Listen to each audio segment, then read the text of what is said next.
Good morning, Shambhu sir. Good Welcome morning. to Health at Home को weekly podcast. अनि हजुरलाई नेपालमै भेटेर हाम्रो पडकास्टमा चाहिँ यस्तो सानो सर्ट टाइममा चाहिँ बोलाउन पाएकोमा चाहिँ हाम्रो टिम हाम्रो प्रोडक्सन टिमको तर्फबाट पनि हजुरलाई थ्याङ्क यू भन्ने हो. अब चुनावको चटारो लाग्यो अरे नेपाललाई चुनावको चटारो चाहिँ एकदम धेरै लाग्छ. सो हजुरलाई पनि like you getting into that इलेक्सनको भाइब होइन. अनि दौडधुप धेरै छ.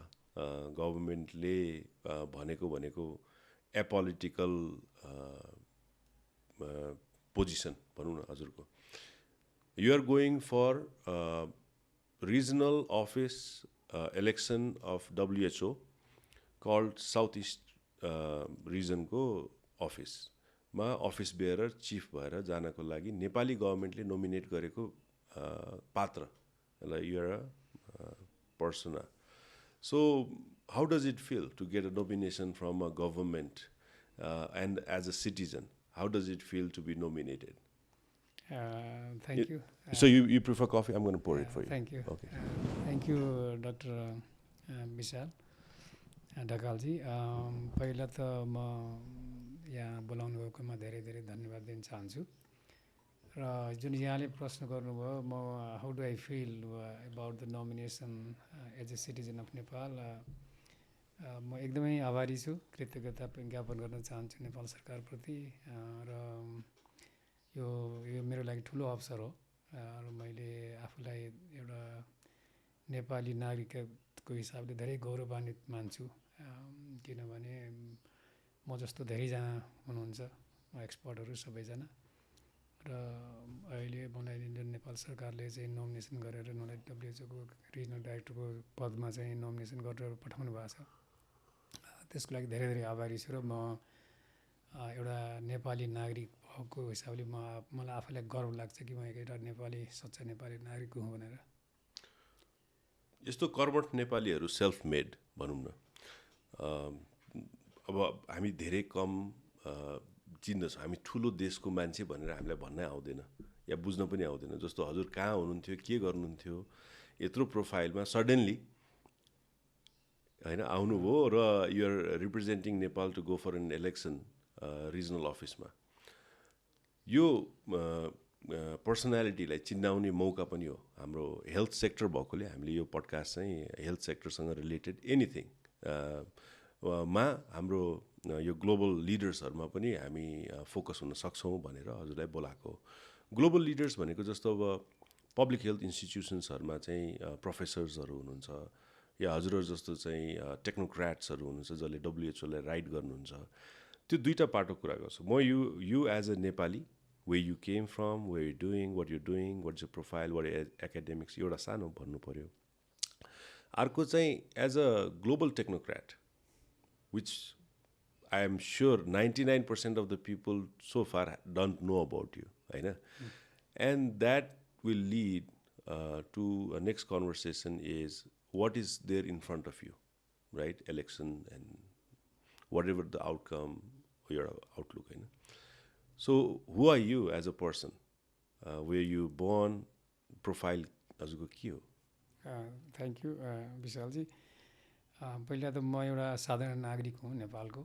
एउटा गाउँमा जन्मेर हुर्केर आएको मानिस हुँ. र म यहाँहरू जस्तै हो. म खास केही ठुलो मानिस होइन. र मेरो जन्म चाहिँ पाल्पा जिल्लामा भएको हो, भुटुका भन्ने एउटा गाउँमा. र म त्यहीँ नै हुर्केँ भनौँ 15-16 वर्षसम्म. र हाई स्कुलसम्म गरेर अनि पाल्पामै पढेँ. त्यसपछि म इन्डिया पढ्न गएँ. अनि आएर यहाँ म 2 वर्ष जति मैले 2-3 वर्ष म परिवार नियोजन सङ्घमा काम गरेँ. त्यो बेला त्यहाँ आएपछि त्यहाँबाट नै मलाई यो पब्लिक हेल्थको इन्ट्रेस्ट सुरु भयो. किन म धेरै धेरै दुर्गम क्षेत्रहरूमा घुमेको थिएँ त्यो बेला. र त्यहाँ गएर दुर्गम क्षेत्रमा घुमेर जो त्यहाँको कम्युनिटीसँग मैले एउटा भिज्ने मौका पाएँ. त्यो बेला मलाई एकदमै एट्र्याक्सन गर्यो पब्लिक हेल्थ भने. त यो it's about really dealing with people, it's about helping people. यो पुरा सेवा जस्तो भन्ने जस्तो लागेर मलाई. अनि त्यहाँबाट म त्यसपछि अमेरिका पढ्न गएको पब्लिक हेल्थ. सो हजुरले मेडिकल फिल्डसँग त्यतिखेरसम्म थिएन? इन्डियामा के पढ्नु? होइन, मैले मेडिकल फिल्ड छैन, मेरो पब्लिक हेल्थ मात्रै हो. ए इन्डियामा पनि पब्लिक हेल्थ पढ्यो इन्डियामा मैले चाहिँ पब्लिक फाइनेन्स पढेँ सो फाइनेन्स ब्याकग्राउन्ड पनि छ बिकम छ ओ सो तर जे होस् फाउन्डेसनल एजुकेसन भन्छौँ हामी र एउटा चाहिँ प्रोफेसनल एजुकेसन छ सो फाउन्डेसनल एजुकेसनको ग्रेजुएसनहरू भयो होला या जे भयो सो पब्लिक हेल्थमा अनि अमेरिका पढ्न जानुभयो so which college you went म university of North Carolina Chapel Hill त्यहाँको Gillings global school of public हेल्थबाट पिएचडी गरेँ मैले oh so you are officially doctor PhD doctor so doctor साहब भनेर अब सुरु गर्छु डाक्टर भन्नु पर्दैन okay so I am not very fan of that mnemonics भनेर डक्टर नै राख्नुपर्छ भन्ने छैन सो अमेरिका कति बस्नुभयो त म अमेरिका 5 वर्ष बसेँ त्यतिखेरै डब्लुएचओ जोइन गरेँ होइन त्यो अमेरिकामा मैले पिएचडी गर्दै थिएँ गर्दै अनि त्यो बेला युनिभर्सिटीमा इन्टर्नसिपको त्यो अपर्च्युनिटी आउँथ्यो पेपरहरू आउँथ्यो अनि डिपार्टमेन्टमा मेरो प्रोफेसरले मलाई एकचोटि तैँले वर्ल्ड ब्याङ्कमा चाहिँ ट्राई गर इन्टर्नसिप राम्रो छ ब्याकग्राउन्ड भनेर भन्नुभयो मलाई प्रोफेसरले अनि त्यसपछि म ल ठिक छ भनेर अनि त्यो जनवरीको बेला थियो होला फेब्रुअरीको 15सम्म डेड लाइन थियो अनि मैले एउटा फाइल दिएँ एउटा इन्टर्नसिप त्यो बेला यति साह्रो कम्प्युटरको एडभान्समेन्ट पनि भइसकेको थिएन र मैले इमेलबाट पठाएको थिएँ अनि मैले अब यो हुँदैन होला कहाँ अब वर्ल्ड ब्याङ्कको चाहिँ के हो भने यो चाहिँ health and nutrition and population डिभिजनमा थियो हजुर अनि त्यसपछि अप्रिलमा मलाई कल आयो ब्याङ्कबाट ल त्यो you been selected for interns as an interns would you like to join भनेर I was very thrilled I said why not अनि त्यसपछि मलाई त्यहाँ गएर अनि मैले वेस्ट अफ्रिका डिभिजनमा काम गरेँ त्यो बेला इन्टर्न भएर त्यो मैले वेस्ट अफ्रिकाको घाना नाइजेरिया गिनी बिसाउको मलेरिया सिचुएसन चाहिँ रिभ्यू गरेको थिएँ मैले त्यो बेला त्यो एज एन इन्टर्न मेरो असाइनमेन्ट दिएको थियो मलाई 3 महिनाको गिनी बिसाउ नाइजेरिया र घाना ओहो 3टा कन्ट्री वेस्ट अफ्रिका मलाई त थाहै थिएन त्यो कन्ट्रीहरू पहिला तर त्यहाँ गएर काम गरेपछि अब रिसोर्सेस त म्याक्सिमम् वर्ल्ड ब्याङ्कमा हुन्थ्यो सबै चिज अब मेरो सुपरभाइजरहरू हुनुहुन्थ्यो र त्यहाँ मैले एउटा रिपोर्ट त्यसको एउटा रिपोर्ट निकालेको थिएँ त्यो रिपोर्ट निकालेपछि अनि मलाई जसले मलाई त्यहाँ राख्नु भएको थियो त्यसपछि एउटा सेमिनार भएको थियो त्यहाँ नेपालको बारेमा र नेपालमा जुन बेला डेमोग्राफिक हेल्थ सर्वेको अनि त्यो प्रेजेन्टेसन भइरहेको थियो अनि प्रेजेन्टेसन हुँदाखेरि मैले 2-4वटा क्वेसन सोधेको थिएँ त्यहाँ प्रेजेन्टेसनमा अनि जसले यो साउथ एसिया डिभिजन हेर्ने हुनुहुन्थ्यो म्यानेजर त्यहाँ हेल्थ पपुलेसन न्युट्रिसनको उहाँले त्यसको सेमिनार पछि मलाई कन्ट्याक्ट गर्नुभयो आएर म यस्तो हो तिमी नेपाली रहेछ भन्नुभयो म नेपाली हो भनेपछि ल एक दिन चाहिँ लन्च खाऊँ भन्नुभयो ठिक छ लन्च खाऊँ अनि लन्च खाँदै गरेपछि अनि उहाँले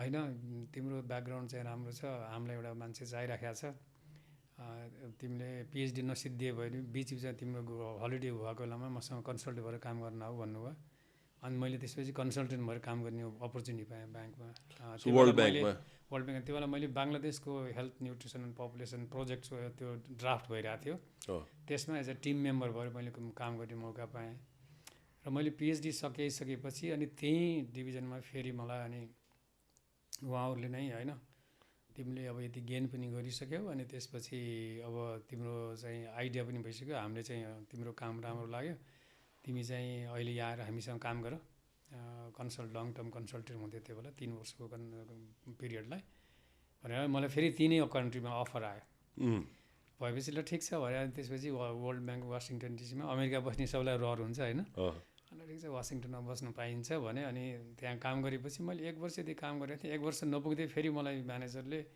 होइन तिमी धेरै यङ छौ तिम्रो फिल्ड एक्सपिरियन्स पुग्दैन त्यस कारण तिमीलाई हाम्रो त्यहाँ ठुलो प्रोजेक्ट चाहिँ डेभलप भइरहेछ त्यसको इम्प्लिमेन्टेसन पनि हेर्नुपर्छ तिमी बङ्गलादेश जाऊ भन्नु मलाई अनि त्यो बेला मेरो वाइफले चाहिँ इपिएमा काम गरिरहेको थिएँ होइन अनि एकदमै दुधारमा पऱ्यो के गर्ने अब अमेरिकाबाट एकैचोटि बङ्गलादेश ढाका इपिएको इन्भाइरोमेन्टल प्रोटेक्सन एजेन्सी युएसको गभर्मेन्टको जब थियो अनि के गर्ने भनेपछि मलाई खासै त्यति इन्ट्रेस्ट थिएन मैले ल ठिक छ यो जब भएन म प्रोफेसर भएर बस्छु भनेको थिएँ कि मैले प्रोफेसरको जब आइहाल्छ अनि पछि मेरो वाइफले होइन एउटा ग्लोबल हेल्थको एउटा यसको चाहिँ स्ट्याटस फरक हुन्छ बरु म जब छाडिदिन्छु लेट्स गो टु बङ्गलादेश भनेर मलाई अलिकति इन्करेज गरेपछि and then she left the job अनि हामी चाहिँ बङ्गलादेश आयौँ फिल्ड अफिसमा, त्यहाँ कन्ट्री अफिस भन्ने थियो वर्ल्ड ब्याङ्कको।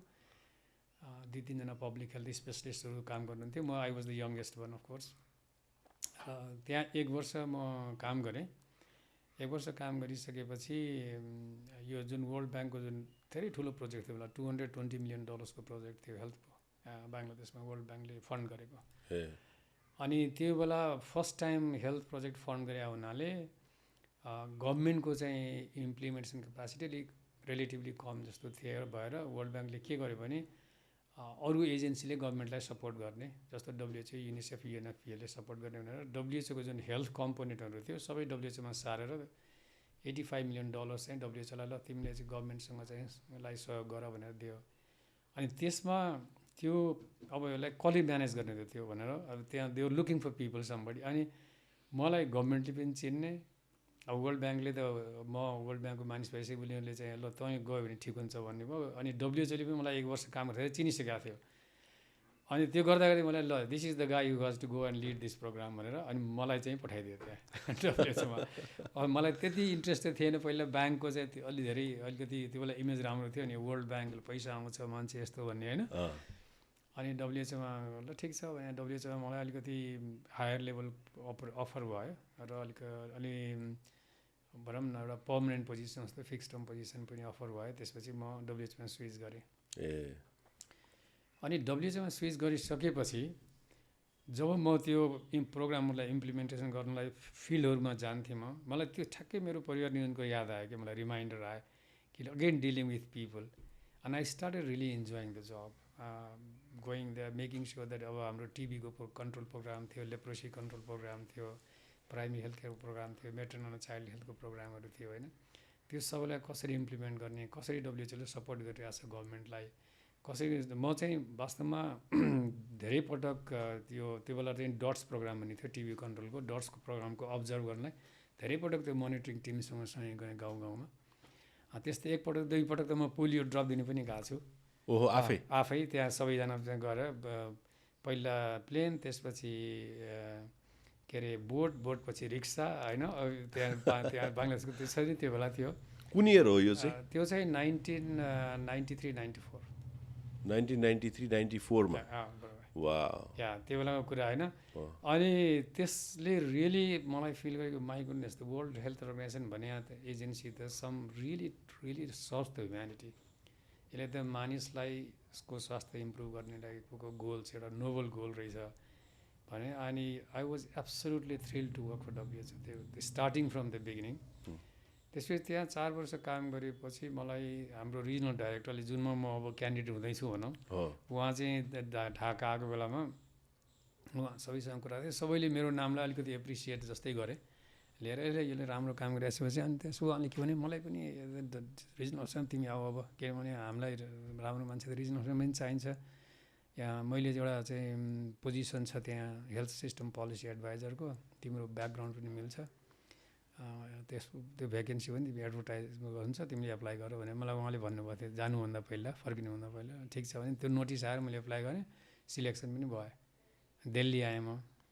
दिल्ली आएर 2 वर्ष काम गरेँ र दिल्लीमा चाहिँ अब रिजनल अफिस भयो हुनाले त्यो फिल्ड चाहिँ बेस त्यति थिएन, उही कन्ट्री भिजिट मात्रै थियो होइन। र त्यहाँ मैले 2टा कुरा मलाई एकदमै I feel proud of myself to do. एउटा के भन्दाखेरि त्यो बेला 97-98 को कुरा थियो। अनि इकोनोमिक क्राइसिस भइरहेको थियो त्यो बेला, अहिले जस्तै इस्ट एसियामा। र एसियन डेभलपमेन्ट ब्याङ्कमा एकजना इन्दु भूषणजी भन्नुहुन्थ्यो र हामी 2जनाले कोअर्डिनेट गरेर health implications of economic crisis in east Asia भनेर हामीले चाहिँ स्टडी गराएको थियौँ। र त्यसको प्रेजेन्टेसन गर्नु गभर्मेन्ट अफ जापानले इन्भिटेसन दिएर हामी 2जना गएर त्यहाँ जापानमा प्रेजेन्ट गरे हो। एउटा त्यो, अर्को चाहिँ अब मेरो background health policy and financing भयो हुनाले हामीले त्यहाँ एउटा हेल्थ इकोनोमिक्स नेटवर्क भन्ने Asia Pacific health economic network एउटा इस्टाब्लिस गरेका थियौँ त्यो 2 वर्षमा काम गर्दाखेरि। सो त्यो गुड थिङ्स। अनि सबैजनासँग काम गर्ने मौका मिलेको थियो त्यो बेला। अनि I was enjoying, I was quite happy there. धेरै नै बस्ने जस्तै लागेको थियो दिल्लीमा। तर 2 वर्षमै फेरि जिनिभा जाने अपर्च्युनिटी आयो। त्यो बेला डक्टर ग्रोहाम ब्रुटल्यान्ड हुनुहुन्थ्यो director general. Regional committee meeting भइराखेको थियो त्यहाँ। त्यस्तै रिसेप्सन जस्तोमा अब उहाँलाई डाइरेक्टर जेनरलको अनरमा रिसेप्सन दिएको बेलामा उहाँले सबै स्टाफहरूसँग चिनजान गरेर घुमिरहनु भएको थियो। ठ्याक्कै मेरो ठाउँमा आउनुभयो। आएपछि अनि वाट इज योर नेम भनेर मैले my name is Shambhu Acharya, what are you doing here भने मैले regional advisory health policy and system भने। अनि त्यसपछि वाट्स यो ब्याकग्राउन्ड भन्दाखेरि म I've done PhD in health policy and financing भनेपछि oh you know I am looking for that kind of people you know यो young people in my office भन्नुभएको थियो। अब सबैसँग त्यही कुरा गर्नु होला जस्तो लाग्यो मलाई होइन। मैले ठिकै छ भनेर 3-4 महिनापछि अनि कल आयो फेरि जिनेभाबाट, would you like to work होइन डाइरेक्टर जेनरलको अफिसमा एउटा partnership for health sector development भन्ने एउटा प्रोजेक्ट इनिसिएटिभ छ, त्यसमा 2 वर्षको लागि काम गर्न आउने पनि आउनु भनेपछि अनि फेरि कुरा गरेँ। त्यो बेला पनि फेरि मेरो वाइफको युनिसेफमा जब थियो इन्डियामा। Again then we had to say that ल के गर्ने भन्दा अनि ठिक छ म फेरि I can look for something that जाम जिनेभा चाहिँ ग्लोबल्ली हेर्नुहुन्छ भनेर। देन 99 मा we move to Geneva. Actually, she believes in you. Yeah, she believed in me. She is no more here in the world, but she believed in me. Yeah. Sad about that. Yeah, it's very sad, of course. र त्यसपछि हामी जिनेभा गयौँ। अनि जिनेभा गएपछि 2 वर्ष मैले त्यहाँ काम गरेँ डाइरेक्टर जेनरलको अफिसमा। त्यो बेलामा 2-3टा कुरा एउटा भनौँ न नयाँ चिज गरियो भनौँ। एउटा एचिभमेन्ट एउटा चाहिँ WHO कन्ट्री कोअपरेसन स्ट्राटेजी भन्ने एउटा medium term strategic framework develop गर्ने। WHO ले कहाँ फोकस गर्ने त इच कन्ट्रीमा WHO has to be country specific tailor made हुनु पऱ्यो होइन, not one size fits all approach भनेर एउटा त्यो हामीले मिडियम टर्म स्ट्राटेजी डेभलप गर्ने गऱ्यौँ। त्यो थ्रु आउट द वर्ल्ड चाहिँ त्यो चाहिँ स्ट्राटेजी डेभलप भइ पनि रहेछ र त्यो कन्टिन्यू भएको छ। अर्को ग्लोबल हाम्रो चाहिँ 100 त्यो बेला चाहिँ 148-49 ठाउँमा हाम्रो कन्ट्री अफिस थियो, अहिले 152 मा छ। र त्यो अहिले त्यो बेलासम्म कहिले पनि हाम्रो WHO कन्ट्री रिप्रेजेन्टेटिभ्स ग्लोबलमा गएर हाम्रो ग्लोबल डिस्कसन भएको थिएन कि पोलिसी डायलग भन्छ नि एउटा strategic discussion, global strategic discussion, त्यो सुरुवात भयो।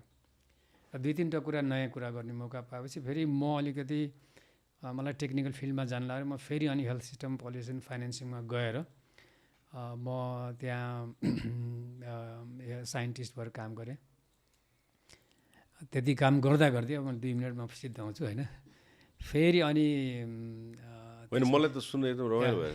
त्यसपछि आएर अनि 2 वर्षपछि फेरि what a amazing career doctor David Nabarro चाहिँ त्यहाँ हाम्रो सेफ द क्याबिन हुनुहुन्थ्यो।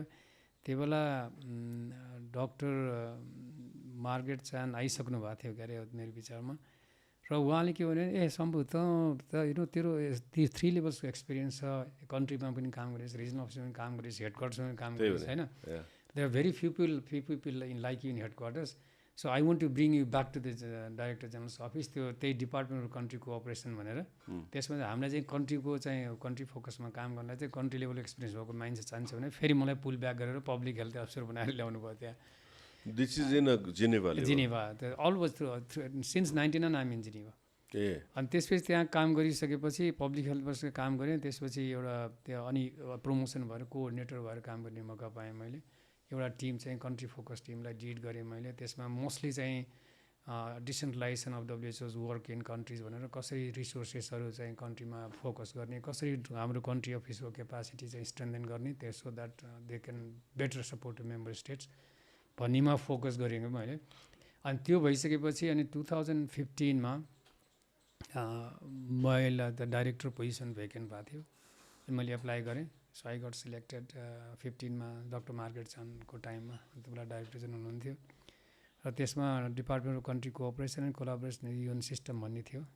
त्यसमा मैले 2.5 वर्ष काम गरेँ। मोस्टली 2टा मेन फङ्सन थियो। एउटा त यही कन्ट्रीलाई हाम्रो कन्ट्री अफिसको कन्ट्री फोकस कसरी स्ट्रेन्थेन गर्ने, अर्को चाहिँ WHO ले कसरी बेटर रिप्रेजेन्ट गर्ने युएन सिस्टममा। र मैले त्यो बेला WHO को अन बिहाफ अफ WHO भनौँ, I represented WHO in a very high level committee and programme भन्ने HLCP United Nations Development Group. अब त्यो चाहिँ सेक्रेटरी जेनरलको अन्डरमा हुन्छ तिनीहरू। त्यो उसमा गएर मैले काम गर्ने मौका पाएँ। र त्यही बेलामा म त्यहाँ काम गर्दाखेरि कसरी कसले के भन्ने थाहा छैन, म सडनली मलाई एक दिन होइन secretary general wants to nominate you as a governing board members of the UN system staff college, if you are interested then he will write to your director general भनेर एउटा मेसेज कल आयो मलाई। अनि मैले okay that's why not I am really So thrilled to do that so UN University को you are going UN to be system staff कलेजको exactly so staff college कलेजको basically. Governing बोर्डको member त्यो बेला बानकीमान सेक्रेटरी जेनरल बानकीमुन हुनुहुन्थ्यो secretary general अनि त्यसपछि मैले ठिक छ भनेपछि उहाँले मार्गरेट च्यान हुनुहुन्थ्यो त्यो बेला उहाँलाई लेख्नुभयो कि I want to appoint doctor Shambhu Acharya as a governing board members of the UN system staff college hope it is okay with you भनेपछि अनि डक्टर च्यानले चाहिँ त्यो क्लियर गरिदिनुभयो मैले 2 वर्ष त्यसको गभर्निङ बोर्ड मेम्बर भएर पनि काम गरेँ in addition to my director general director position त्यसपछि अनि बानकीमुन जानु भएपछि एन्टोनियो गुटेरेस आएपछि पनि अनि 1 वर्ष फेरि उहाँले एक्सटेन्ड गरिदिनु भयो मलाई म्याक्सिमम 3 वर्षको टेन्युर हुन्छ So UN staff college, you're like basically in a governance strategy.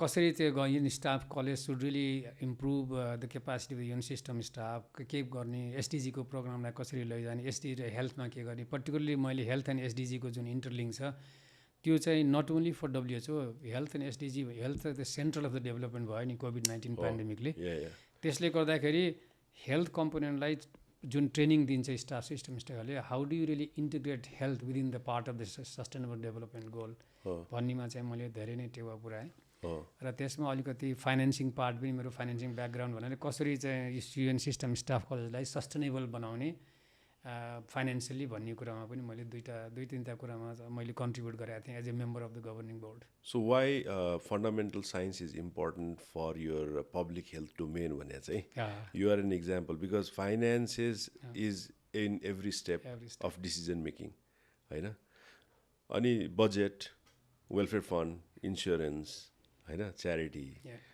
Supply chain logistic storage everything needs money to move हैन and then there is a dysfunctionality between policymakers and then a fund management हैन त्यो bridge गर्ने capacity त definitely you have this sweet spot that you are keep on rising and achieving I think you still look very young are you 45 48 what are you much older in fact मैले अब भनौँ न public health पनि पढेँ अब study economics finance accounting and all र हाम्रो day to day जुन लाइफ छ नि डे टु डे लाइफमा इकोनोमिक्सको र म्यानेजमेन्टको चाहिँ आस्पेक्ट्सहरू भेरी एकदमै युज हुन्छ कि एक्ज्याक्टली पर्सनल लाइफमा पनि हुन्छ र अफिसियल प्रोफेसनल लाइफमा पनि हुन्छ so if you really study well and then you know about some basic principle of management and economics we can do a lot in every organization as a leader, as a manager. Absolutely, I agree. Economics र यो जुन management process छ नि it's a hand in hand exactly so त्यो चाहिँ हामीले minus गरेर activism based या एजेन्डा बेस्ड मात्रै कुरा गरेर पोलिसिजहरूको ड्राइभिङ फोर्स हुँदैन I have example but I will probably keep it for later अनि अब हजुरको यो अहिले यत्रो कलरफुल हैन how okay I have one question I will not ask how old are you at the moment I will ask at what age you graduated as a PhD scholar at the age of 32 brilliant so it's been non-stop since then World Bank WHO regional office then Geneva UN now they are like so you have taken a sabbatical so you basically before you became nominated by government हजुरको position चाहिँ director of country strategy and support भनेको overall WHO को 150 वटा member स्टेटको strategy र governance सिस्टमसँग काम गरेर हेर्नुपर्ने एउटा युनिफाइड प्रोसेसलाई हेर्नुहुन्थ्यो होइन हाम्रो मेम्बर स्टेट 194 मेम्बर स्टेट्स हो हजुर तर हाम्रो WHO को कन्ट्री अफिस 152 वटा देशमा छ अहिले र यो 152 वटा देश भएको कन्ट्री अफिसहरू म जेनरली रिजनल अफिसबाट डाइरेक्ट सुपरभिजन हुन्छ म चाहिँ जिनिभामा अहिले मेरो जुन पोजिसन छ त्यो पोजिसन अफ डाइरेक्टर जेनरलको अफिसमा छ र डाइरेक्टर जेनरलको अन बिहाफ मैले सपोर्ट गर्छु त्यो ओभरसी गर्नलाई कोअर्डिनेट गर्छु त्यो मैले त्यसमा चार पाँचवटा कम्पोनेन्ट छ एउटा त यो कन्ट्री कोअपरेसन स्ट्राटेजी कसरी WHO को एउटा मिडियम टर्म स्ट्राटेजी डेभलप गर्ने in each and every country र त्यसलाई चाहिँ रिजनल अफिसले गरेको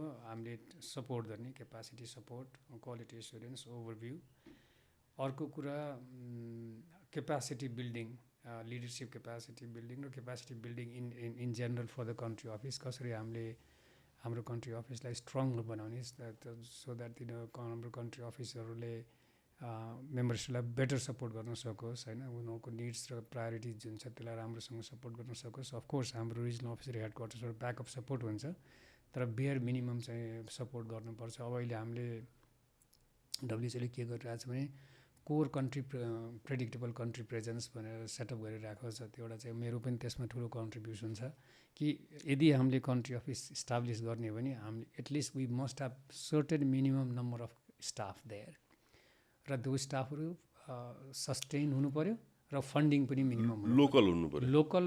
लोकल इन्टरनेसनल दुइटै हुनु पऱ्यो। लोकल मात्रै भएर पनि पुग्दैन, लोकल इन्टरनेसनल दुवै हुने, तर कोर चाहिँ हुनु पऱ्यो। त्यो डिपेन्डिङ अन कन्ट्री अब कन्ट्रीमा कुन कन्ट्रीमा कति इन्टरनेसनल कति लोकल राख्ने भन्ने कुरा त्यो कन्ट्रीको हेल्थ कन्टेक्स्टमा चाहिँ डिपेन्ड गर्छ। सो म एउटा सोधौँ, हजुर म अलिक क्रिटिकल मान्छे भएर यो पडकास्ट चलाइरहेको, डाक्टर भए पनि सर्जन भए पनि होइन, के चाहिँ हो भने sustainability has become a big agenda एउटा, र customisation and localisation of the institution as an multilateral organisation भयो भने। सो त्यसले गर्दाखेरि हाम्रो जति पनि यो टार्निस भएको पब्लिक रिलेसन्सहरू छ या इस्युजहरू छ, जस्तो रिलिजियस कन्टेक्स्ट होला, कन्फ्लिक्ट्स होला, के होला, न्युट्रालिटीको कुराहरू हेल्थ कन्टेक्स्टमा चाहिँ it really looks nice. I mean I think like as a Nepali I feel really proud listening to those things, because way you are innovating within a system is something inspiring. र हाम्रो यो podcast चाहिँ archival हो, it doesn't has to be viral होइन, it doesn't has to be viral. तर के चाहिँ हुन्छ नि, शम्भु सरको कन्टेन्ट चाहिँ हामीले यहाँ गयो भने उहाँको प्रोफाइल जसरी मलाई थाहा थिएन नि, सर आयो नि त। Because you as a Nepali, हाम्रो त अब धेरै नेपाली लिडरहरू चाहिँ युएन सिस्टममा चाहिँ माझिएर ठुल्ठुलो पोस्टमा पुगेर चाहिँ अहिले डिप्लोमेटहरू हुनुभएको छ। जस्तो अब हाम्रो ज्ञान चन्द्र आचार्य सर चाहिँ युएनको literally like he would be के अरे अनर सेक्रेटरी जेनरल हुनुहुन्थ्यो। अब अहिले he is representing Nepal in England, so nice. He is real, he looks walks talks like a diplomat. I mean I am so proud of him होइन, I know him personally also. Kulchandra Gautam deputy, yeah, so he was there. And I think you're somewhere closer to them, getting Nepali. Even in Geneva, you have that IFRC ma hununcha Jagan Chapagai. These are global platform. He's a IFRC ko chief. A lot of Nepali even doesn't know him. Yeah, exactly. Until unless you are a stalker. So the thing is, IFRC भनेको त हरेक conflict जोनमा red क्रसको representative एजेन्सीको, अब अहिले सिरिया hotspot होला, अब माली होला, जहाँ होला, दे आर देयर होइन। त्यो च्याम्पियन चाहिँ नेपाली हो भनेर भन्दाखेरि I think you are very close to achieve that goal. मेरो यो आजको पडकास्ट चाहिँ अलिक हेभी इङ्ग्लिस छ, किनभने your audience can be any one in the world, right? And you are a global champion. हाम्रो फ्ल्याग बियरर भएपछि हजुरको कन्टेन्ट चाहिँ नेपालीमा मात्रै होइन, अलिकति इङ्ग्लिसमा पनि भयो भने उनीहरूले हाइब्रिड मोडलमा हेर्छन् भन्ने चाहिँ मेरो एक्सपेक्टेसन हो।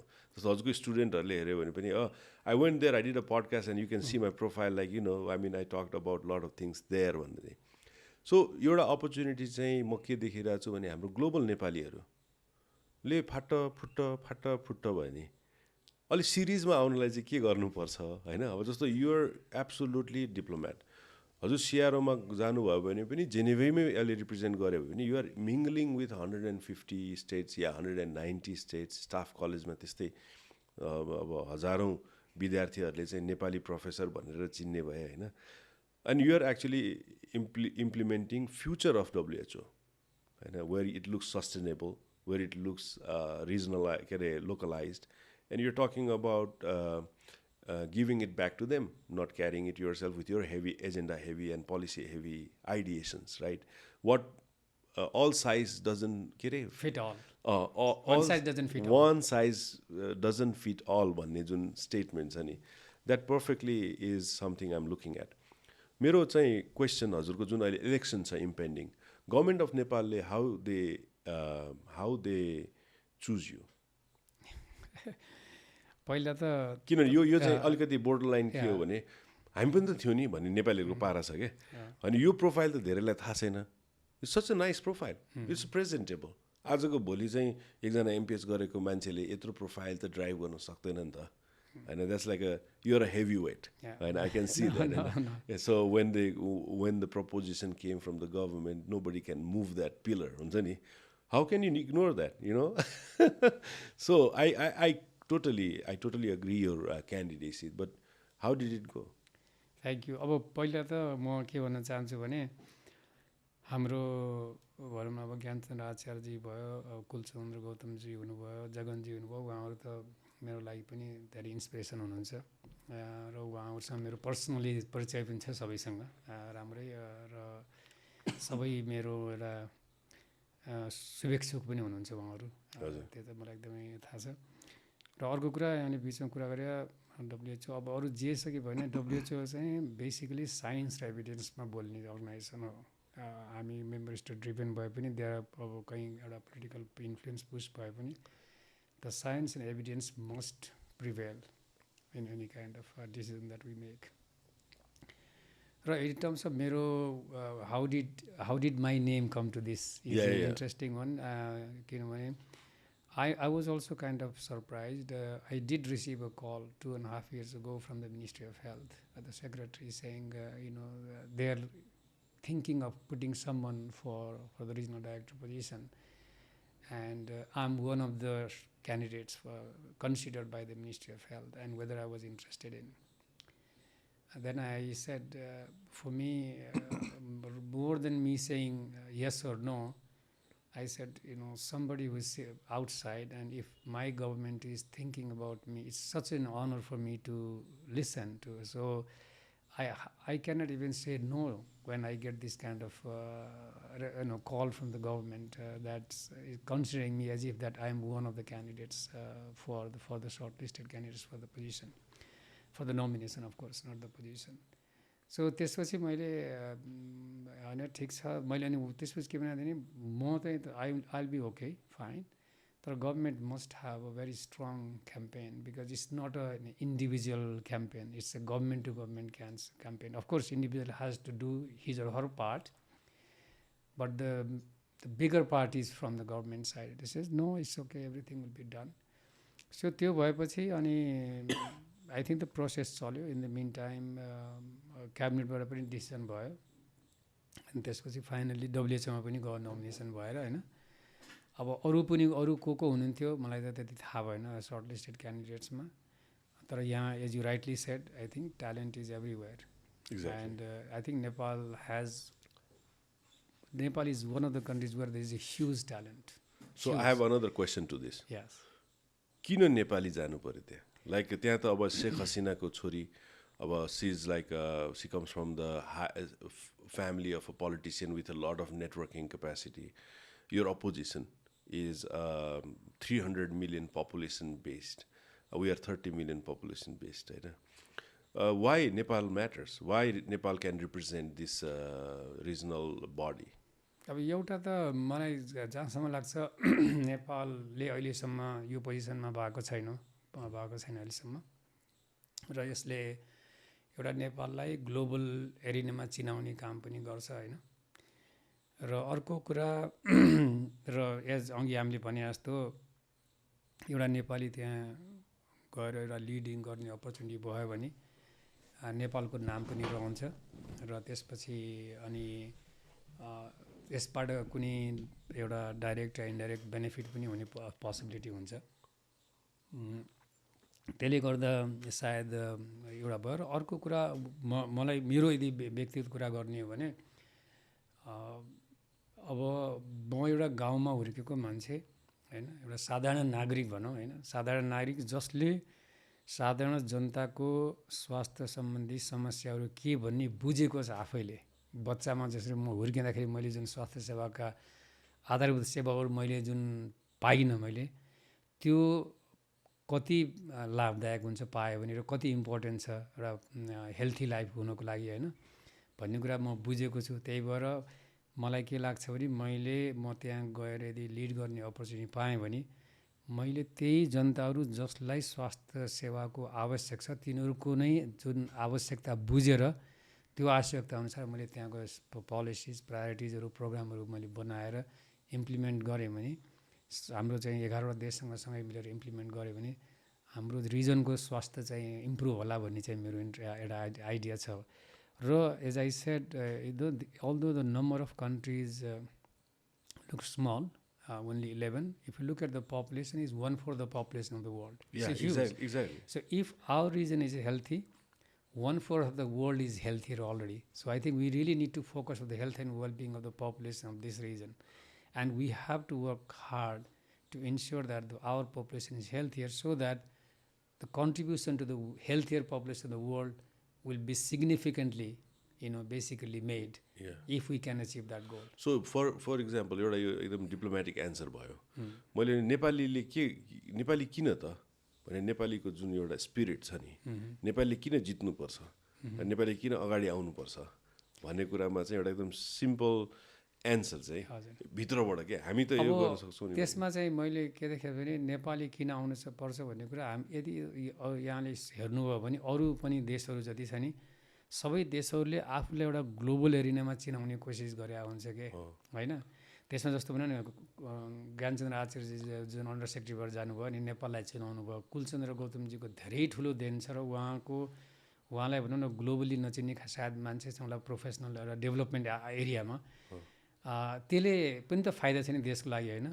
यो त नेपाली हो नि भनेर र हामी चाहिँ पासपोर्ट जुन बोक्छौँ नेपाली अर्डिनरी पासपोर्ट बोके पनि we feel proud of our passport I know that sometime is hard मान्छेले कहिले काहीँ भन्छ त टु इमोसनल भइस तैँले चाहिँ नेपाललाई त अहिले चाहिँ के अरे त क्यान्डिडेट भएर चाहिँ नेपालीको बारेमा यस्तो पोजिटिभ बोले आओस् कि भनेर कुरा गर्नुहुन्छ कि मलाई You still carry Nepali passport? Yes, I still carry Nepali passport, and I will still carry Nepali passport, and until I die I'll still carry Nepali passport. Beautiful. It's going to get viral होला. It doesn't matter. But I have said this, I have an option of course to if and when I leave Switzerland I can still get in passport there or rest permit, but I'm not going to take it. Beautiful. So we have Kulchandra sir also in Nepal. You are coming back. Gyanchanda is definitely coming back. So the thing is like there are great people in Nepal who actually do believe in this country. Absolutely. So we should always look at half glass full, not half glass empty. Beautiful. म अस्ति मलाई अस्ति म टोखामा हाइकिङमा गएँ होइन I put it in my picture मैले एउटा के लेखेको थिएँ भन्दाखेरि म चाहिँ हाइकिङमा गएँ धेरै भएको थियो म हाइकिङ नगएको मेरो चाहिँ यो अलिकति यो क्याम्पेनले अलिअलि स्ट्रेस पनि थियो होइन I need to relieve that stress अब त्यहाँ माथि डाँडामा गएपछि सल्लाहको हावा आउँछ नि सल्लाहको हावाले मेरो पुरै माइन्ड फ्रेस गरिदियो कि अनि त्यसपछि मैले भने हामी स्विजरल्यान्डमा हाइकिङमा जाने र आई कम्पेयर्ड आई सेड म त्यसपछि म भने नि म 24 वर्ष स्विजरल्यान्डमा बसेको छु भनौँ न अहिले पनि बस्दैछु र म बसे पनि मलाई I feel that no country is as beautiful as ours. Wow. Yeah, and I said that. So couple of comments आए क्या मलाई you became too emotional. Are you really sure? मैले भने I'm sure because naturally our country is beautiful. No doubt about it. Thank you so much. Yeah, no doubt about it. Our country is naturally beautiful. It's just that we need to be a little bit organized. त्यो भयो भने there is no comparison. हाम्रो डाँडा छ हाम्रो डाँडाकोहरू हाम्रो height हामी धेरै कति माथिसम्म जान सक्छौँ कति फ्रेस एयर छ ठिक छ अब काठमाडौँ सिटीमा अलिअलि पोल्युसन छ that's a different thing but if you get out of Kathmandu and go to the mountains really really great feeling exactly so हामीले चाहिँ त्यो हाम्रो एसेट क्वालिटी के सो हाफ फुल भन्ने चाहिँ हामीले जान्दैनौँ अथवा हामी have to look at that. Exactly. If we want to do something, if we want to develop, we want to grow, we need to think about we are half full and we need to go from that half full to the full. Is it an economist speaking or is it a Nepali speaking? It's basically an optimist speaking. So one optimist talking to another optimist is going to be a very challenging negatively challenge हुने opportunity हो भने हामीले we don't have a space for that, right? So नेपालको जुन अपर्च्युनिटीहरू छ नि अहिले public health साइडबाट हेर्दाखेरि हामीले जुन कोलाबोरेसनहरू गरिरहेको अथवा हजुरको जुन लिडरसिप क्वालिटी छ नि जस्तो पोलिटिकल भन्दिनँ म किनभने टेक्नोक्र्याट्सहरू पनि हुन्छन् सो यो basically a technocrat leading a multilateral organisation call WHO basically होइन सो त्यो डेफिनेसन चाहिँ हु आर यु भनेर भन्यो भने उहाँ चाहिँ इकोनोमिस्ट हो हेल्थ इकोनोमिस्ट हो यान त्यान धेरै आउँछ तर बेसिकली यो एउटा technocrat who understands the mechanics of a multilateral organisation how to run a inter governmental relations for a global benefit right that's a definition होइन त एक्ज्याक्ट अनि त्यसलाई चाहिँ हामीले ट्रान्सलेट गर्दाखेरि नेपालीले त्यो लिड गर्नुपर्छ भन्ने वेटेज न हो बेसिकली त्यो वेटेजमा चाहिँ हामी कति चान्स लाग्छ हजुरलाई भित्र हामी जित्न सक्छौँ भनेर त्यहाँ? अब मैले विशालजी मैले के सोच्छु भने म एउटा अर्डिनेरी सिटिजन, पहिला त नेपाली सिटिजन त्यसपछि वर्ल्ड सिटिजन भनौँ होइन एज हिसाबले, र अलवेज म के छ भने how can we help those who need help, right? यदि हामीले त्यो प्रिन्सिपल चाहिँ हामीले गीता भनौँ अरू कुनै एउटा रिलिजियस बुकहरूमा 2-3टा ऊ छ क्या, एउटा छ भने just think about giving to others. It's not only in monetary terms. Whatever you can give, just keep in your mind, giving is the best gift. Right. So giving to those, I think, is the second. Help if you can, but don't harm anyone. Even if you are not happy with somebody, don't go and criticize somebody at the back. If you want to do that, do it in the front. So that also you do one-on-one. Right, and the third is about remain positive. Don't get distracted from what other people say to you. Right. I mean, मैले 2-3 चारवटा यो principal मैले follow गर्छु। यो गीताको principal Gita जो मलाई त्यसले मलाई धेरै काम दिन्छ र मैले ऱ्यासनल डिसिजन गर्न सक्छु कि यी सबैलाई मलाई इन्टरनलाइज गरेपछि, र अब त्यो गएपछि हामी डब्लुएचओमा टेक्नोक्राट डेफिनेटली टेक्नोक्राट पनि हो, तर अब लिडरसिप पोजिसनमा गएपछि you have to be a dynamic leader somebody who is trusted by those around you होइन। त्यसपछि definitely you need to have understanding about the subject matter. You will be ask question on the spot, so you should be able to answer those questions, right? Third is about definitely being diplomat, because it's something that requires a very complex convening power, because when you have a lot of actors together, then I think all different interests, you need to find a way to find some win-win situations for everyone, right? Otherwise things are not going to be settled. Right. And so Peter of Dhakal हाम्रो management guru one time भनेको छ नि, if you don't want to make a decision or if you want to avoid a decision, invite large number of people with different background, you will succeed for that. Too much of opinions. Too much opinions, exactly. So the diplomat is very important. That convening power, I think, is really, really important. So, right. And the other one I would say is like the humbleness. I think in any leader, being humble will make that leader stronger, and then get the credibility and confidence of the staff or the people around you. Right. And that humbleness will come from being less hierarchy, empowering others to do things, encouraging, motivating them to do, bring some good ideas, new ideas and everything.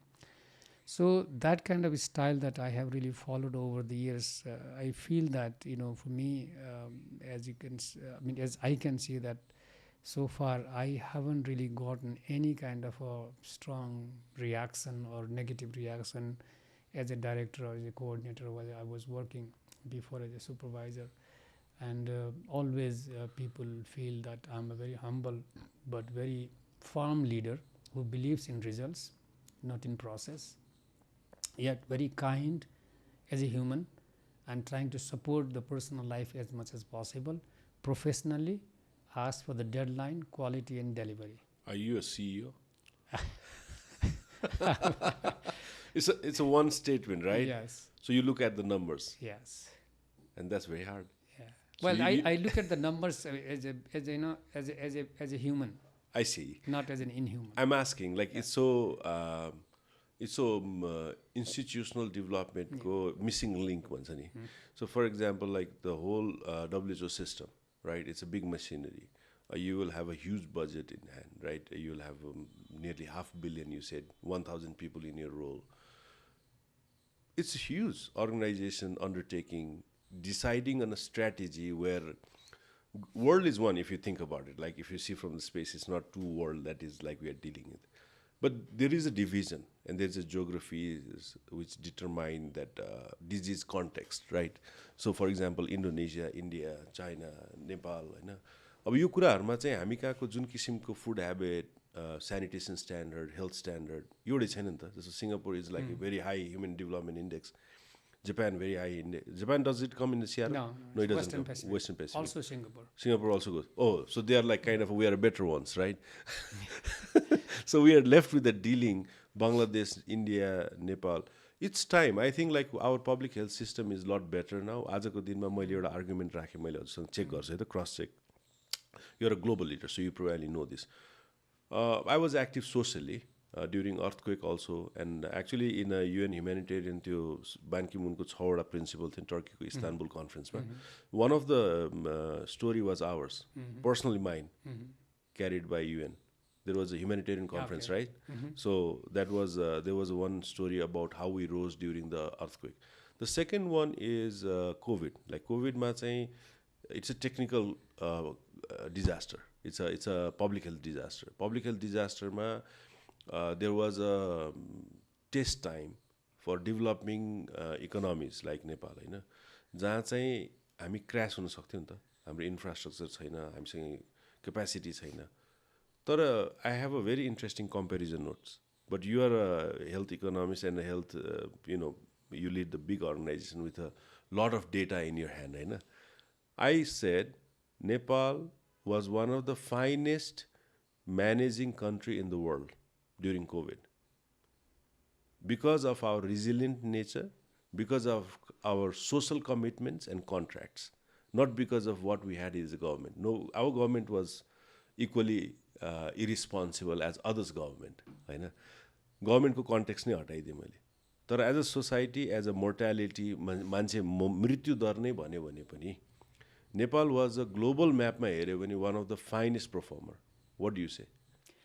अब दुईटा कुरा, एउटा चाहिँ त if we want to be a listening leader, we succeed. And I think the most important point as a regional director would be really to listen to the member states, work with them together, and see what the challenges they face and what suggestions and solutions they have, and how do we bring that together as a region, right? We can learn from one country to the other countries. Right, there are some good practices in one country, then we can bring the other countries, right? Exactly. So that I think is a very important thing. So localization also. Yes, exactly. But then the other point about COVID-19 pandemic, I think I would agree in one point with you, and I would little disagree in another point.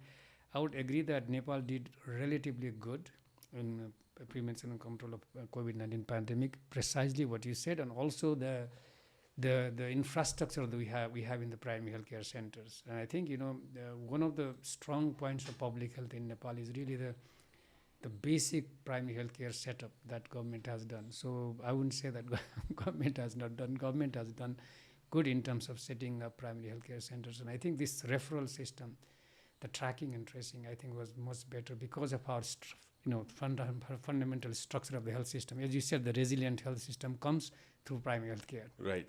And also, we have women volunteers, and they do a fantastic job in terms of really bringing the immunization, maternal, postnatal care, maternal child health and family planning and everything. So from that point of view, I think, absolutely, if you look at globally, I think Nepal's COVID response was good. Better. But I think, that's also the government did as best as possible, using its infrastructure, using this, and also the policies and the negotiating with the different countries in terms of bringing vaccines, diagnostic kits. Nepal is one of the first six countries to receive COVAX vaccines.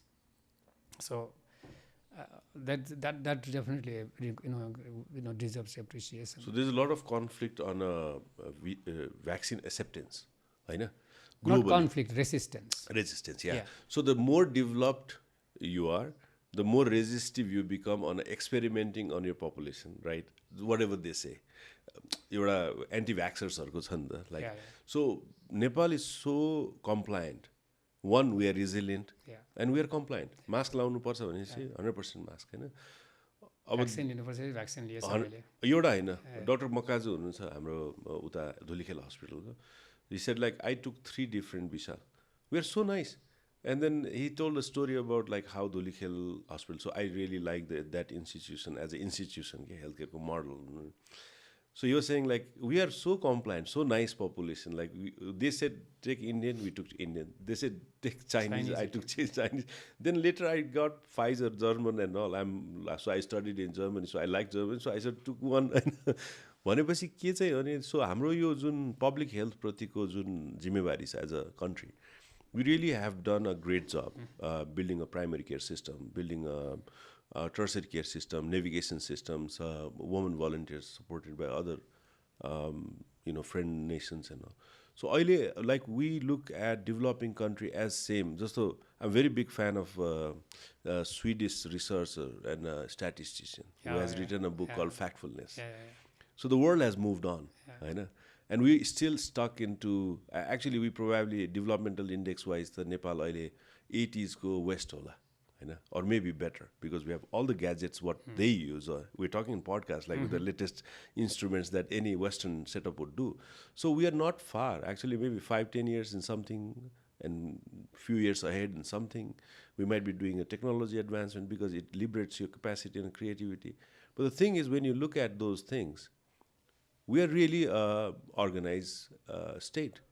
अब हामीले पछाडि फर्केर हेर्नुपर्ने चाहिँ छैन, तर अब अगाडि गर्नुपर्ने कुरामा किनभने हामीलाई पब्लिक हेल्थ इन्ट्रेस्टमा hygiene, health practices, interventions, vaccinations जुन WHO जस्तो संस्थाहरूले गर्दाखेरि अचिभ भएको छ, त्यो कुरामा WHO आफैले पनि रिफर्ममा जानुपर्छ भनेर अलिकति बिर्सेको जस्तो चाहिँ लागेको थियो मलाई.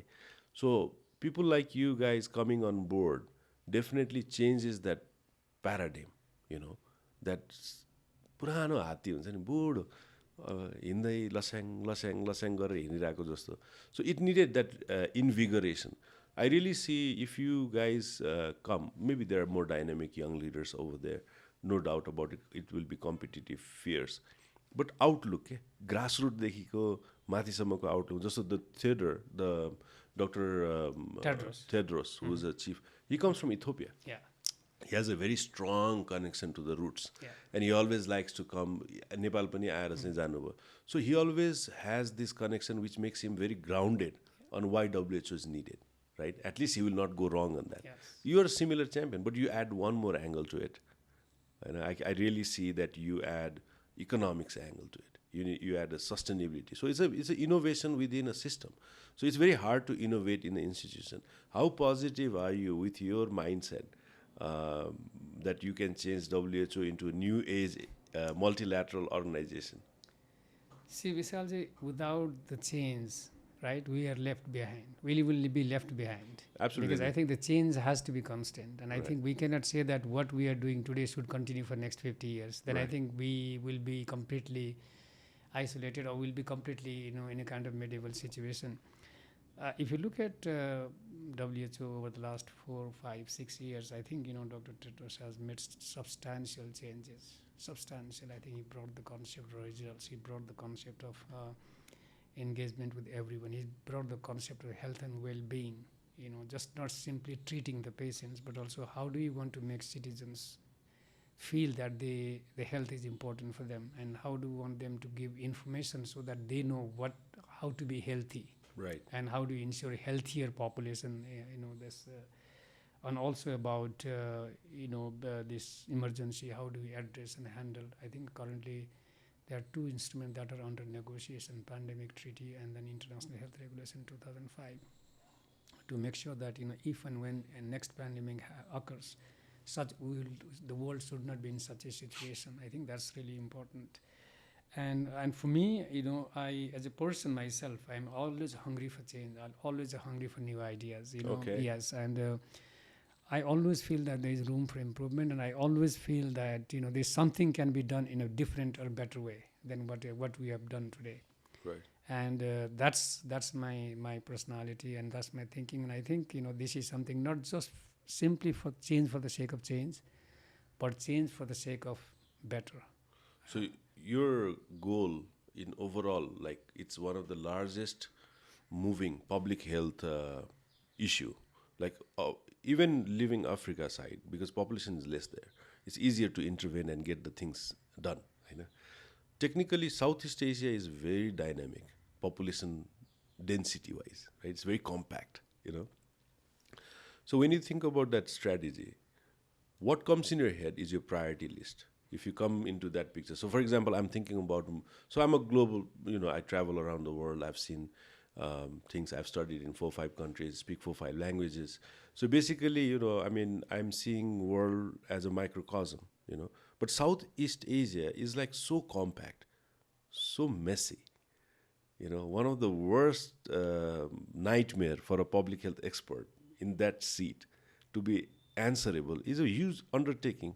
What is in your priority list? What do you think? Like, what is going to be, this I'm going to do it, like hygiene, this is I'm going to do in sanitation.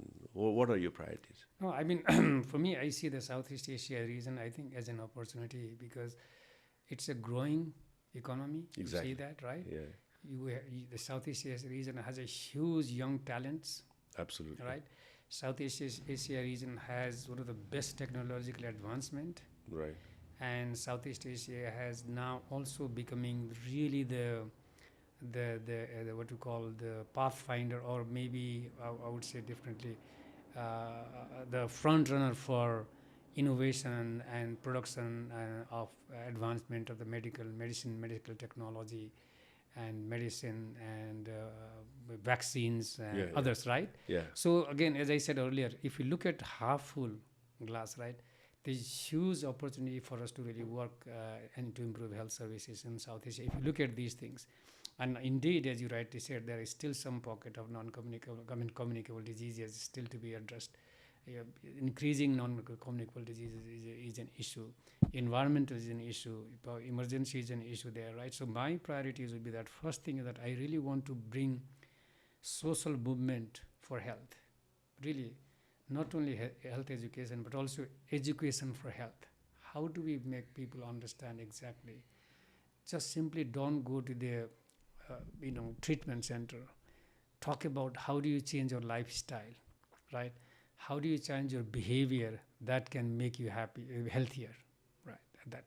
So it's about using the entire government machinery, the communities, the society, the youth, the women, to give this message about, health is not only just going to the hospital or primary health care center, but health is about within yourself. You can control quite a lot of things. So health is health at home? Yeah. Is that what you're saying? Well, health is starting from home and individual. Exactly. Individual, they need to see that if I have, the reason why I run every morning is because one thing that I love it after I start running, right? 1 month I was kind of really sad.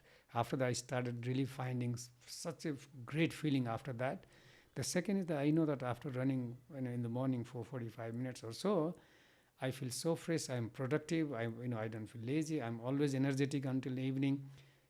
Plus, my all health indicators will be good. Okay. And so that kind of education is really important to make the population healthier. So keep that. And also address with the policies and legislation on the social, economic, and commercial determinants. Now I think there is a fashion if we give junk food to the kids, and that means you become more like a affluent household, right? Yeah. We are kind of copying that from the West, and now the West people are much more conscious about health, and they avoid. I don't drink Coke at all. Okay. For instance, because it has a lot of sugar in it. Yeah. So there are many junk food.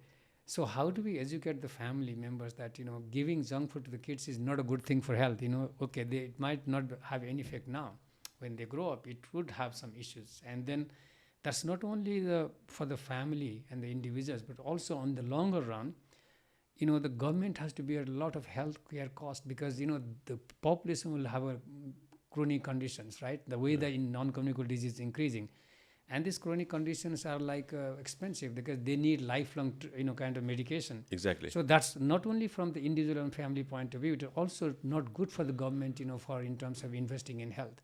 So we need to really improve that, giving that public education for health and making sure that the population becomes healthier.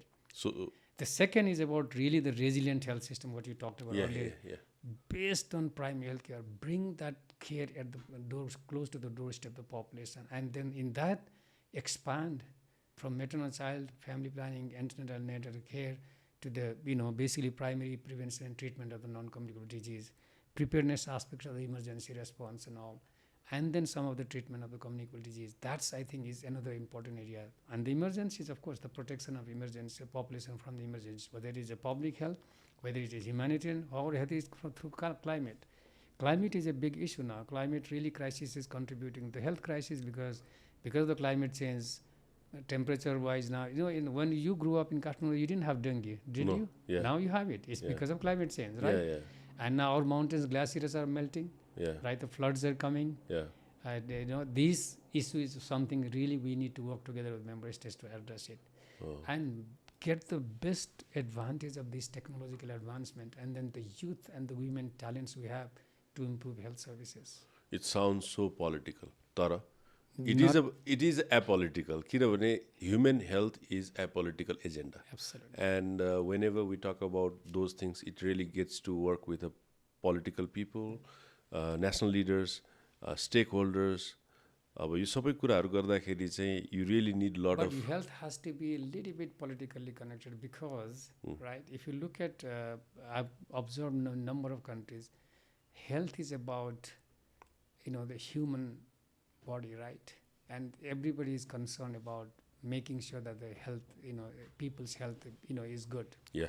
So if you look at the countries, many countries, or even most countries, if you look at political agenda, health is one of the 5 priorities. Yeah. Because it is so central. It is so central to everything.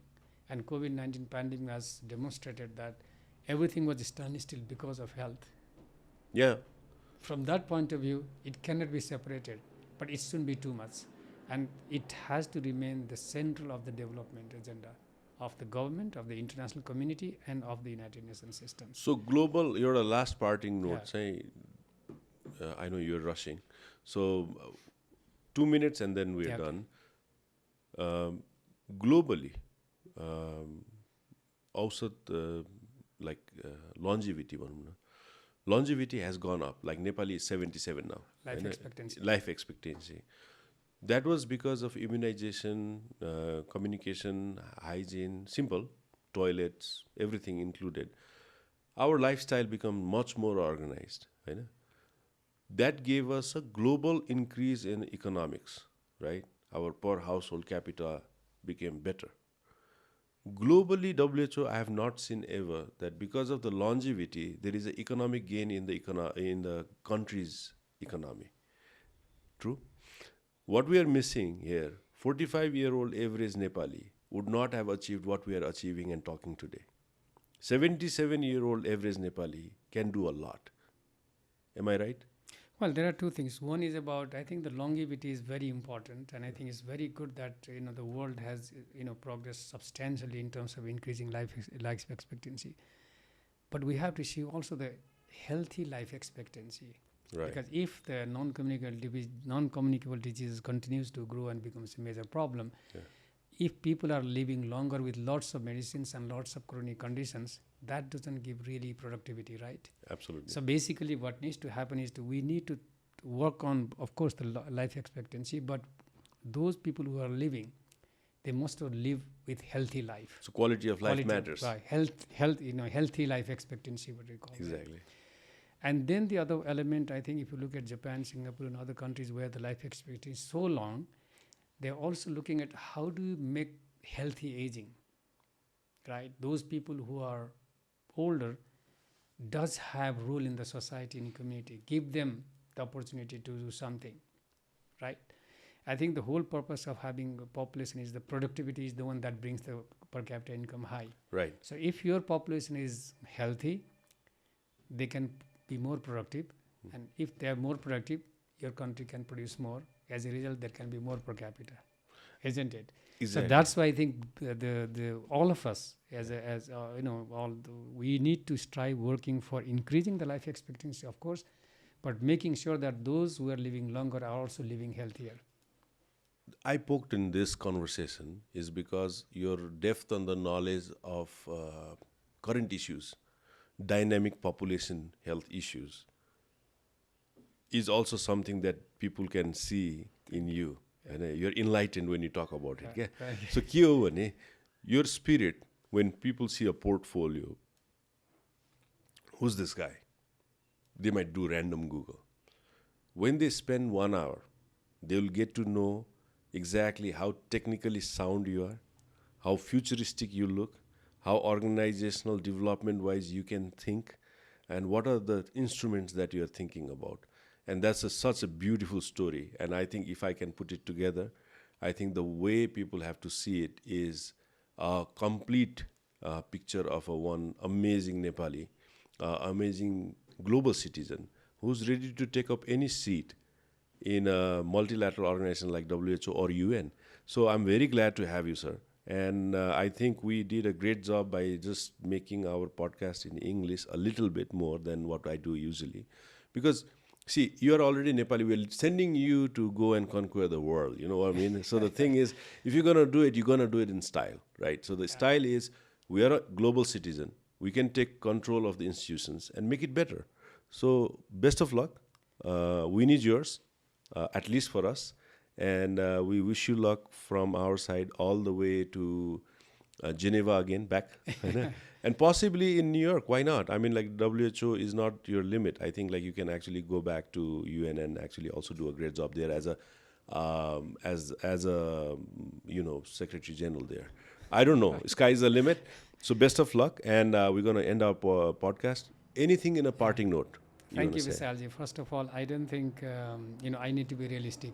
although I'm ambitious, I'm also realistically ambitious. Right, so I don't see that far. Okay. But what you described right now, this is precisely the reason why I feel that I'm the best fit for the regional director position. Absolutely. And I hope if my member states, see what I have and what I can bring in, I know I will be able to lead this organization for the next 5 years, and I assure member states and everyone, entire population of the region, that I will not let them down. I will definitely do the best I can together with the member states to make sure that this region becomes much healthier than what it is today. Thank you so much. Thank you so much for being our first global Nepali guest. Thank you so much, sir. And best of luck.